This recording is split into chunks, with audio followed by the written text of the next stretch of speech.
Hi friends, welcome to balakavi channel. வந்து அடை தோசை எப்படி நான் ரெடி பண்றேன் அப்படின்றத உங்களுக்கு இந்த வீடியோல ஷேர் பண்றேன். நார்மல் கிளாஸால 1 கிளாஸ் இட்லி அரிசி எடுத்துர்க்கேன். கிளாஸ் அளவுல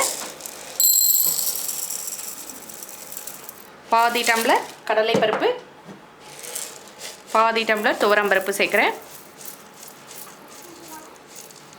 அரிசி 1 டம்ளர், பருப்பு அதே 1 டம்ளர்ல சரி பாதியா எடுத்துக்கிட்டேன்.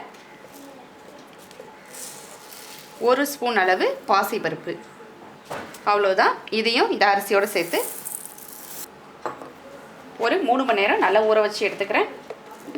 அதுதான் நான் நல்லா தண்ணியில் கழுவி இதை ஒரு 3 மணி நேரம் ஊற வச்சுக்கிறேன். நல்லா ஊறட்டும். இது நான் ஒரு வேளைக்கு மட்டும்தான் ஊற வச்சுருக்கேன், அதனால் இந்த குவான்டிட்டி அளவு எனக்கு கரெக்டாக இருக்கும். அடை தோசைக்கு ஊற வச்ச பருப்பு அரிசி நல்லா ஊறிடுச்சு. இப்போ இந்த தண்ணியை நான் நல்லா வடிச்சுக்கிறேன். மிக்ஸி ஜாரில் காரத்துக்கு தகுந்த மாதிரி மிளகாய் வற்றல் நான் வந்து ஒரு 6 மிளகாய் வற்றல் சேர்த்துருக்கேன். இந்த டிஷ்க்கு தேவையான அளவு 1 ஸ்பூன் உப்பு சேர்த்துக்கிறேன். அடை வந்து பருப்பு சேர்த்து அரைக்கிறதுனால கண்டிப்பாக பெருங்காயம் வாசனையாக நல்லாயிருக்கும், டைஜஷனுக்கும் ரொம்ப நல்லது. அதனால் பெருங்காயம் ஒரு 1/4 டீஸ்பூன் சேர்த்துக்கிறேன். கொஞ்சமான அளவு அப்படின்றதுனால நான் பருப்பு அரிசி ரெண்டுத்தையுமே ஒன்றாவே ஊற வச்சுக்கிட்டேன். அதிகமான அளவாக இருந்தால் தனித்தனியாக ஊற வச்சுப்பேன். இப்போ நான் ஊற வச்சதுலேருந்து ஒரு 2 ஸ்பூன் பருப்பு முழுசாக எடுத்துக்கிட்டேன். அதை எடுத்து நான் ஓரமாக வச்சுக்கிறேன். இப்போ மீதம் இருக்கிற இந்த அரிசி பருப்பு இது ரெண்டுத்தையும் நான் இப்போ மிக்ஸி ஜாரில் சேர்த்துக்கிறேன். ரொம்ப நைஸாக அரைக்கணும்னு அவசியம் இல்லை, கொஞ்சம் நரன்னு இருந்தால் அடை தோசை நல்லாயிருக்கும், நமக்கு நல்ல மொறுமொறுப்பும் கிடைக்கும். இதையே நான் 2 பகுதியாக அரைச்சி எடுத்துக்கிறேன். அவ்வளோதான், நான் அரைச்சி எடுத்துகிட்டு வந்துட்டேன். ரொம்ப கோரன்னு அரைச்சிடக்கூடாது, ரொம்ப வழவழப்பாகவும் அரைக்க வேண்டாம். ரவாய்க்கு அடுத்த பதமாக அரைச்சி எடுத்துக்கிட்டால் நமக்கு அடை நல்லா கிறிஸ்பியாக இருக்கும். நான் எந்த கலருமே சேர்க்கலை, அந்த மிளகாய் வற்றலோட கலர் தான் இந்த அடைக்கு நிறம் கொடுத்துருக்கு. இப்போ இதை ஒரு பாத்திரத்தில் மாற்றிக்கிறேன்.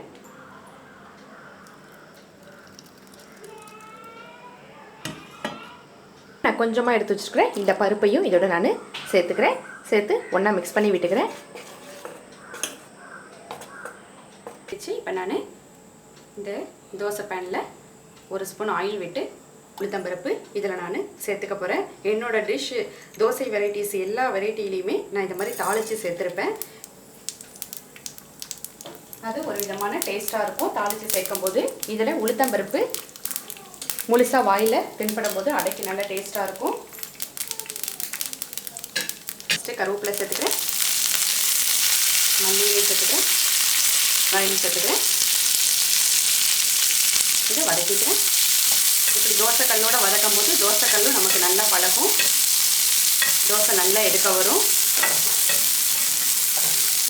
நல்லா வதங்கிடுச்சு. இதை நான் ஒரு பிளேட்டுக்கு மாற்றிக்கிறேன். இந்த வறுத்த வெங்காயத்தை இதோட நான் சேர்த்துக்கிறேன். மீதம் இருக்கிற வெங்காயத்தையும் நான் இதை அப்படியே சேர்த்துக்கிறேன். இன்னும் கொஞ்சம் மல்லி இலை வாசனைக்கு சேர்த்துக்கிறேன். இப்போ நான் இந்த மாவோட எல்லாத்தையும் நல்லா மிக்ஸ் பண்ணிக்கிறேன். வெங்காயம் அடையோடு சேர்த்து சாப்பிடும்போது நல்லா இருக்கும். அடைக்கு வெங்காயம் கருவேப்பிலை மல்லி இதெல்லாம் சேர்க்கும்போது நல்ல வாசமாக இருக்கும். இப்போ நான் இதை தோசைக்கல்லில் ஊற்ற போகிறேன்.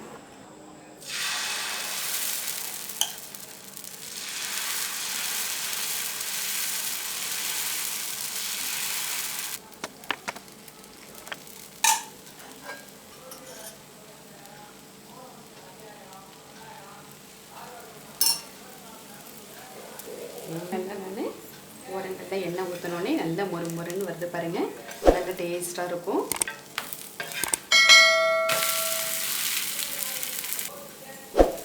அவ்வளோதான் ஃப்ரெண்ட்ஸ், நமக்கு சுவையான டேஸ்டான அடை தோசை ரெடி ஆகிடுச்சு. ரொம்ப சிம்பிளாக இருக்கும், ரொம்ப டேஸ்ட்டாக இருக்கும், நல்ல ரோஸ்ட்டாக இருக்குது பாருங்கள். உங்களுக்கு இந்த வீடியோ பிடிச்சிருந்தா மறக்காமல் லைக் பண்ணுங்கள், உங்கள் ஃப்ரெண்ட்ஸுக்கு ஷேர் பண்ணுங்கள். பாலகவி சேனலை சப்ஸ்கிரைப் பண்ணிங்க ஃப்ரெண்ட்ஸ். நான் தினம் போடுற வீடியோஸ் எல்லாமே உங்களுக்கு நோட்டிஃபிகேஷனாக வரும். உங்களுக்கு எந்த ரெசிபி வேணுன்றதை நீங்கள் பாலகவி சேனலில் பாருங்கள், உங்களுக்கு எல்லாமே பிளேலிஸ்ட்டில் இருக்கும். தேங்க்யூ ஃபார் வாட்சிங்.